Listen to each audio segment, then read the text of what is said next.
Good afternoon, Knicks Nation. Today is Monday. It is the 10th day of July 2023. I hope you had a good weekend and I hope your family had a good weekend, that you guys are safe and healthy out there, and that all the needs of your family and yourself in terms of food, shelter, clothing, as well as health being met today. Blessings upon those that work in the healthcare field, who, along with the first responders every day, are out here saving lives. And those that pick up garbage to keep our places safe, clean, and disease free. Those also who make deliveries of important things like mail for our convenience. Double blessings on the men and women that are out here trying to help rescue, deliver, and recover the teenagers and the children that are the victims of child molestation and pedophilia. Those people who are also victims of pornography and child pornography, prostitution and child prostitution, human trafficking and sex slavery. Double curses on the perpetrators of these things. Double curses on those who are the profiteers of these things. And double curses on the perverts who create this industry's demand. Finally, blessings, double blessings on the homeless. Nearly 600,000 men, women, and mostly children homeless on the streets of the United States of America, and millions around the world in similar or worse conditions. Blessings upon them, for theirs is the kingdom. We will talk about Summer League tomorrow because, quite frankly, there's not much going on in Summer League right now. Just to make it short, the bright spots are Charlie Brown Jr., Daquan Jeffries. Those are the two bright spots in the Summer League. Jeffries is under contract, as he should be. Hopefully, the Knicks re-sign him. He's earned it. He's 20. He's going to be 26 this coming season. He's 25. We'll talk more about that. But he's head and shoulders the best player on the floor for the Knicks, and he deserves a contract. He signed a $2 million deal. Hopefully, they pick that up for him. We'll talk more about that later. But he's really, Charlie Brown is a journeyman. He's about the same size as Jeffries, but the Knicks will not need to pick up another 6'5", 6'6" dude. So we'll talk more about that probably tomorrow and then Wednesday after they play. But today, I wanted to examine, some people have mentioned, and my first reaction was to reject the notion, but then I decided to look closely at it. And I have to give some of y'all credit, whoever suggested quickly starting alongside Brunson. And actually, when I looked at the stats, it was quickly Grimes and Brunson. That's a dynamite trio for the Knicks. Whenever, especially Quickly and Grimes are on the court together, I'd say 90% of the time it's dynamite. Those two guys play extremely well, and the Knicks win when they're playing together. So those of you who have mentioned, and I'm going to go into some stats in a minute. What I did is I took the top players in terms of time. That be the starting five: R.J. Grimes, Mitch, Julius, and Brunson. And then the two bench players that got the most time were Quickly and Hartenstein. And so I took those 7 players and I made 7 categories for each player. One exception, I made 8 categories for Julius. I'll explain that in a minute. But I made 7 categories for each player, and I made those categories based on what you would expect or reasonably expect them to do in their position. So Mitch and iHeart had the same categories, but those categories were different than, say, Grimes and RJ. Like, you wouldn't expect Mitch or Hartenstein to shoot 40% from 3, for example. So they wouldn't have that in there. But I tried to match with what we would reasonably expect. And of course, it's not a perfect science, but it did reveal a lot from players in their position. So, for example, these are the categories. What is the winning percentage when the player scores 20 points or more? Or when the player has 5 or more rebounds in the case of Grimes and RJ?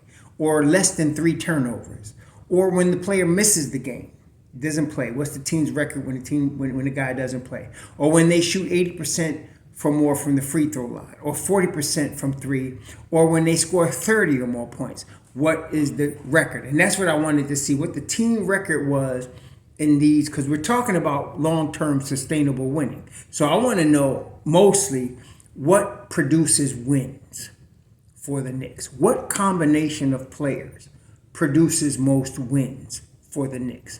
The most winning players that the Knicks have, as you would expect, are IQ and Brunson, Grimes, and Mitchell Robinson. Those are the many. But Julius has a huge impact on winning as well. And we'll talk about that. So let's start with Grimes. So Grimes, when the Knicks, first of all, out of the 7 categories, he was positive in 6 categories. So when he scores 20 or more points, the Knicks are 6-4. He did that 10 times. He had 20 games of 5 or more rebounds, and the Knicks are 11-9 when he gets 5 or more rebounds. He had 70 games where he had 3 turnovers or less, and the Knicks are 40-30 in those games. He missed 11 games, and the Knicks are 6-5 when he's not playing.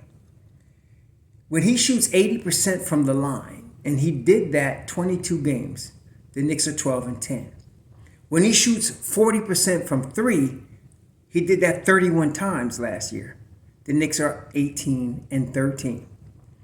When he scores at least 30 points, which he only did twice last year, the Knicks are 1-1. So overall, when he hits out of these categories, the Knicks are 82-6. He produces basically 57% winning percentage when he's hit for all of these categories. The Knicks are 50. They win 57% of their games for all those categories. When he starts, the Knicks win 61% of their games. So that's about a 50-win season when Grimes starts. And this is Grimes, age 23, with 2 years NBA experience. That's impressive to me. RJ is 23, and he has 4 years NBA experience. When RJ scores 20 points or more, he done that 34 times last year. The Knicks are 19-15. When RJ gets 5 or more rebounds, which he did 42 games last year, the Knicks are 22-20. When RJ has 3 turnovers or less, which he actually did 60 times last year, the Knicks are 34-26. But here's a glaring stat. When RJ misses a game, which he missed 9 games last year, the Knicks are 7-2. And the guys that were starting in his place is Quickly. So in this Quickly, Brunson, and Grimes, when RJ's out, the Knicks are 7-2. That's the most glaring stat, I think. When RJ shoots 80% or more from the line, he did that 26 games. The Knicks are 15-11. Another interesting stat. By the way, out of the 7 categories, RJ is the only player. He had the most negatives. He was 4 positive and 3 negative. One of the negatives was the missed games we mentioned. Whenever he shoots more than 40% from 3, you'd expect him to win. He did that 23 times last year. They are 11-12. When RJ shoots and scores more than 30 points, I thought they'd be winning, but out of 7 games, they're 3-4. So they're negative they win more games when he sits. When he shoots over 40%, they lose more. When he shoots over 30 points, they lose more. Let's look at Mitchell Robinson. Of course, out of the 7 categories, Mitch Rob was positive in 6 of them, as was Hartenstein. So we'll compare. We'll do Mitch and Hartenstein because they're a little different because of the positions they play. So we were focused more on rebounding, free throw shooting, and blocks and field goal attempts with these guys. Okay. So when Mitch Rob gets at least 10 boards, which he did 27 times last year, the Knicks are 20-7. When he gets at least 5 offensive rebounds, which he did at least, he's one of the top offensive rebounds in the NBA. He did that 25 times last year. They're 14-11. When he gets at least 10 defensive rebounds, they're 3-0. When he shoots at least 60%, now we're not talking about 70 or 80. When Mitch Rob shoots at least 60% from the line, it happened 10 times last year. The Knicks are 7-3. In the games he shoots at least 60% from the line. When he gets at least 2 blocks, which he got 30 times last year, they're 16-14. The only negative is when he missed 23 games. When he missed those 23 games, they're 12-11. So they got a positive reaction rate. That's the only negative for him. But when he gets at least 5 field goal attempts, not making 5 field goals. When he gets at least 5 attempts to shoot, which he did 29 times, the Knicks are 17-12. The Knicks win 60% of the games Mitchell Robinson starts. When he hits all of these numbers, they win 59% of the games. So obviously, he's a very, positive factor for the Knicks. Let's look at Hartenstein, same situation. So when Hartenstein, when he gets greater than 10 boards, he did that 15 times last year. The Knicks are 12-3. So when Hartenstein and Robinson are both getting 10 or more rebounds, the Knicks are 32-10. See, that's why Tom Thibodeau wants these two guys, and that's why you don't want to mess with this combination. People keep talking about trading Robinson. You got to pay attention to how much they win with these two guys. They got a really nice situation at the 5 spot. When iHeart gets at least 5 offensive rebounds, which he's done 12 times, the Knicks are 7-5. Again, between him and Mitchell Robinson, they're 21-14 with 5 or more offensive boards. When he gets 10 or more defensive rebounds, surprisingly enough, he only did that twice, the Knicks are 1-1. When iHeart shoots 60% from the line, which he did 36 times, the Knicks are 21-15. When he gets at least 2 blocks, which he did 12 times, the Knicks have a losing record. They're 5-7 when Hartenstein gets at least 2 blocks. That was the only negative he had. He didn't miss any games. And then when he gets at least 5 field goal attempts, which he did 32 times last year, the Knicks are 18-14. But they only win 38% of the games that Hartenstein starts, which is why I say a lot of times, y'all have heard me say, Hartenstein's a bench piece. He's not a starter, not somebody you want as a long-term starter, which is also why when Mitch Rob was out, they started Sims. Hartenstein is not a starter in the NBA, but he's excellent, as we see here. When he hits these numbers, the Knicks win 59% of their games. So he's in the perfect position coming off the bench for the Knicks, okay? I didn't get everybody, I didn't get Joshua Hart's stats, Josh Hart, because he only played 25 games for the Knicks. I want to see him win a full season before we start. All of these guys played at least 59 games, as Mitch Rob played the list, but most of them played 60 or more, so that's why we have it like this. Now let's look at Julius Randle. Say what you want about his attitude, man, and say what you want about his playoff performance.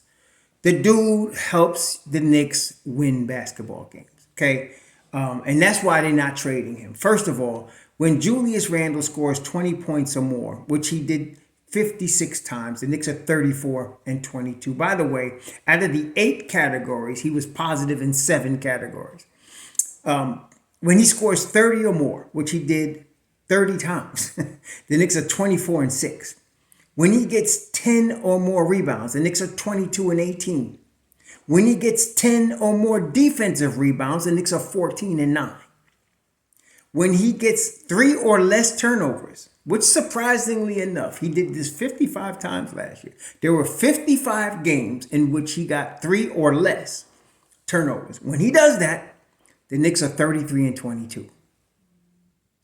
Now, when he misses games, this was the only negative category. The Knicks are 3-2 when he misses games. He only missed 5 games, but he's at 3-2. That's the only negative category. When he shoots 80% or better from the line, the Knicks are 24-13. When he shoots 40% from 3 or better, the Knicks are 14-10. The Knicks win 50. What is it? Let me just make sure I got this right. 56% of the games he starts, the Knicks win. Now, that's not as high as others, but him and RJ, they're still good. They don't play well together, but the Knicks win 55% of the games RJ starts. They win 56% of the games Juke starts. They win 60% of the game Mitch Rob starts, and 61% of the games Grimes starts. Brunson, he was also, out of 7 categories, positive in 6. 20 points or more. He did this 47 times. The Knicks are 32-15 when he scores at least 20 points. When he scores 30 points or more, they're 10-7. When he gets 3 turnovers or less, the Knicks are 32-25. That's out of, and he did that 57 games. Tremendous. When he shoots 80% or more from the line, which he does often, he did this 43 times, the Knicks are 28-15. When he shoots greater than 40% from 3, which he did 37 times, the Knicks are 26-11. He missed 14 games, and the Knicks were 500 in the games that he missed. That's the only negative. Anytime the Knicks were 500 or better when a player misses games, I count that as a negative, okay? So when he had 5 or more assists, which he did 49 times, the Knicks are 32-17. So they win 59% of the games he starts. When he hits these numbers, they win 65% of the games. See? So, yeah, he's a very important piece. IQ. This guy's something else, okay? They're not, and some of you keep mentioning IQ in the trade, and I even talked about it yesterday or the day before. They're not trading him. It's better, actually, if they traded RJ because of the way they play with Grimes and Emmanuel Quickly. The stats don't lie. With Grimes and Emmanuel Quickly, all the lineups are positive, okay? And they're the highest in terms of plus minus on the Knicks when those two guys are playing together. Here's IQ. So when he scores 20 points or more, which he did 20 times, the Knicks are 11-9. When he gets 5 or more assists, which he did 20 times, the Knicks are 11-9. When he gets 3 or less turnovers, which he did 67 games, the Knicks are 48-19. When he shoots 80% or more from the line, which surprisingly, he only did 40 times, but they're 21-19. When he shoots 40% from the 3-point line or better, which he did 39 games last year, the Knicks are 27-12.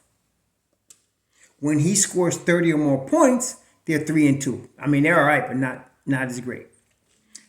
He only missed 1 game, and they lost that game. He was the only guy that was positive in all 7 categories. And they're not trading these two guys. Grimes and Quickly. Quickly and Grimes right now, Grimes is just finished 2 years. He got 2 more years on his rookie deal. You got 1 more year of Quickly on his rookie deal. I don't think they're going to trade these guys. There's just too much positive. Like, okay, so when you're looking at Emmanuel Quickly in terms of 5-man combinations, the best in terms of, so the best 5-man combination with Quickly in it was Grimes, McBride, Quickly, Randall, and Robinson, plus 17. But they only played 92 minutes together. The team the squad that Quickly was in that played the most minutes together, 164 minutes, was Robinson, Randall, Quickly, Grimes, and Brunson. They were plus 3. Brunson, Hartenstein, Hart, Quickly, Randall, plus 11. Brunson, Grimes, Quickly, Hartenstein, Randall, plus 16. Here you go again. So, the best 4-man combinations. And I'm looking on basketballreference.com. Here's Quickly, Grimes, Hartenstein, and Randall, plus 16. Brunson, Quickly, Randall, Hartenstein, plus 12. Brunson, Quickly, Grimes, Randall, plus 8. Grimes, Quickly, Randall, Robinson, plus 8. Brunson, Grimes, Quickly, Robinson, plus 5. You want to see the worst ones with Quickly in it? This is interesting. Hartenstein, Quickly, Reddish, Rose, Toppin, -10. Barrett, Grimes, Quickly, Randall, Robinson. Barrett, Grimes, Quickly, Randall, Robinson, -6. Barrett, Hartenstein, McBride, Quickly, Toppin, -4. Barrett, Hartenstein, Hart, Quickly, Toppin, -1. Most of the negatives, not all, were Barrett was in there. 4-man combination. The worst 4-man combination. The best one was Grimes, Quickly, Hartenstein, Randall, plus 16. The worst one was -4, Barrett, Quickly, Barrett, Quickly, Robinson, Randall, -4.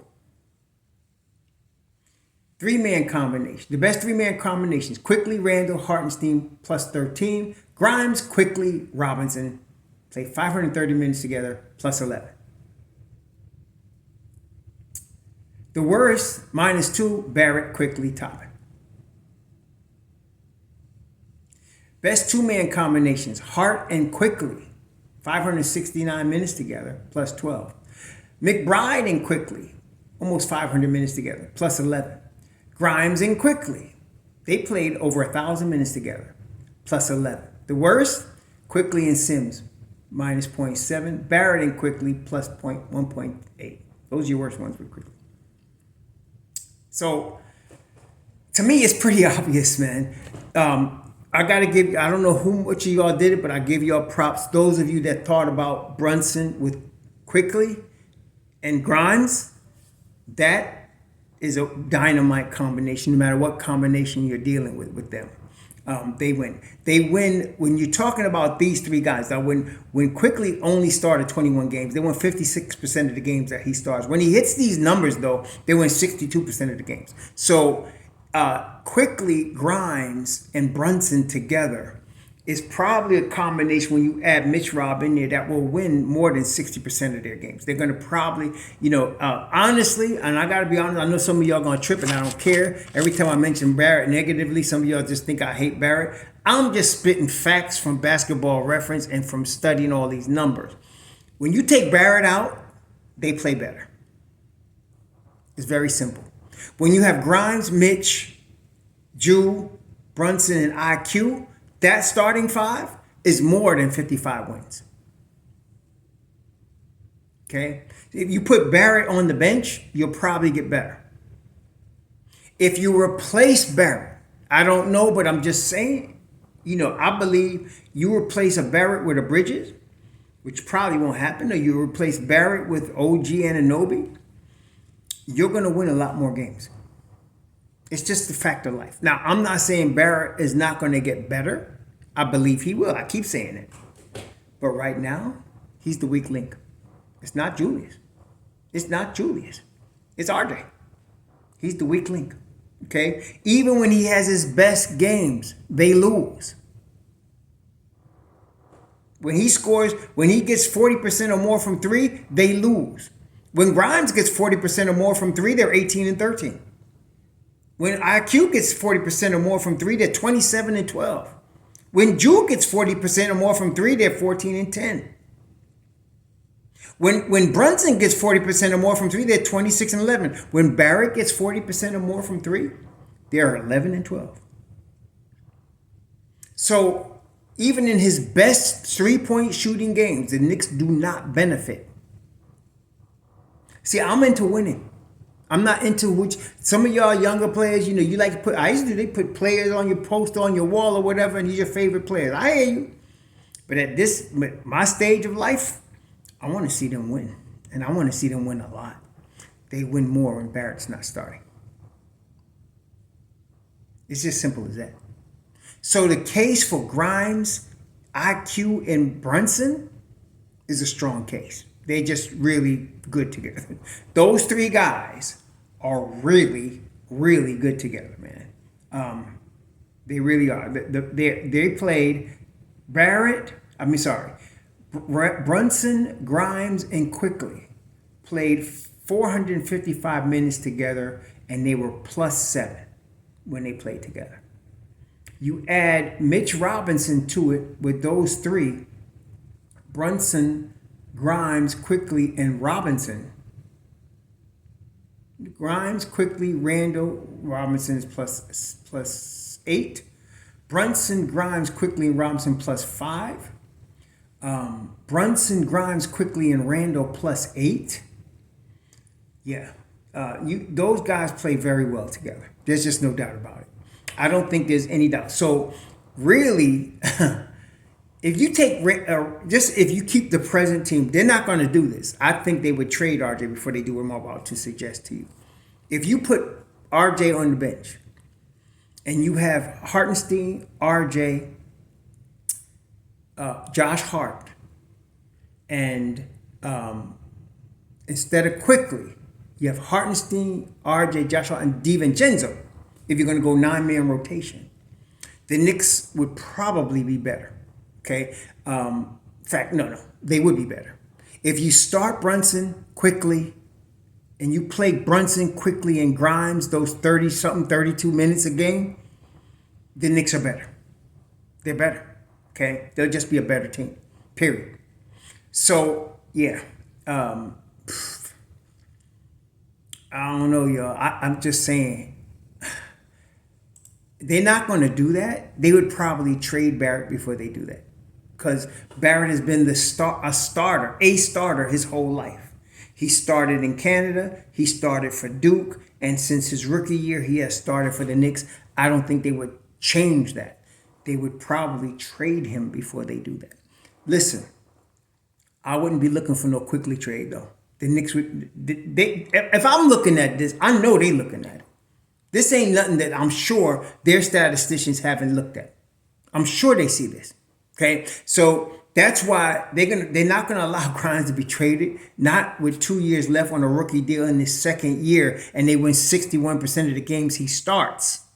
They're not trading him. Okay, they're not. Okay, and he on the rookie deal too. See, you're talking about value. So you're talking about paying him. What are you paying him? You're paying Grimes. Let me see here. You're paying Quentin Grimes $4 million. Is that what you're paying? If you're paying him that, let me just see here. What are you paying Quentin Grimes? You're paying Quentin Grimes. I'm looking it up right now. You're paying him $2.4 million, and you're getting 61% winning percentage. They're not trading him. I don't care what anybody says. You can have your opinion. They're not trading that. They're not doing it. You're paying Mitchell Robinson. You got 42. You're averaging $14 million a season for the next 3 seasons for Mitchell Robinson, and he's winning you 60% of your games that he starts. You're not trading that. You have iHeart coming off the bench, and they're winning of the games he plays when he hits his numbers, which is a lot. They win 59% of the games. So between him and Mitchell Robinson, that's your combination at the 5. See, RJ's the guy. See, what they would do is sell, like I'm telling you, RJ's future value. Or bring him off the bench. That would be really, I wouldn't want them to trade RJ. I'd want them to bring RJ off the bench. If they brought RJ off the bench, the Knicks are a 55-win team. Just like this. Okay? So we're going to see what happens. I wouldn't be surprised if they traded RJ. I wouldn't be surprised. They might ride with him. And hopefully he grows and takes that leap this year. If he makes a leap this year, that'd be great. He have to improve, though, on his 3-point shooting. He have to improve on the defensive side of the basketball, the plus minus. And those are the big categories. He really, and he needs to improve on his free throw shooting. If he could get 80%, which he's capable, the Knicks are really in better shape when he does these things. That's what these stats are telling me. If he can get his free throw shooting up to 80%, if he can keep his turnovers under 3, which he's on the verge of doing that, if he can do that, the Knicks will win a lot of games with him even starting. So it's a question. But right now, there is no doubt. Quentin Grimes, Emmanuel Quickley, Mitchell Robinson, Brunson, and Julius, that's your best 5-man combination. These guys, especially you put any category where you put Grimes and Q-Dog and IQ together, they're dynamite. The more you play them, the better. Okay, so we'll see what's going to happen, but the stats don't lie. That's what I'm telling you. Anybody that has a question about, look up Basketball Reference. The stats do not lie. Okay, so anyway, y'all enjoy your Monday. This is going to be interesting to see what the Knicks do in light of these facts. And that's what I'm giving y'all, facts. In light of these facts, let's see what happens. Y'all have a great Monday. So.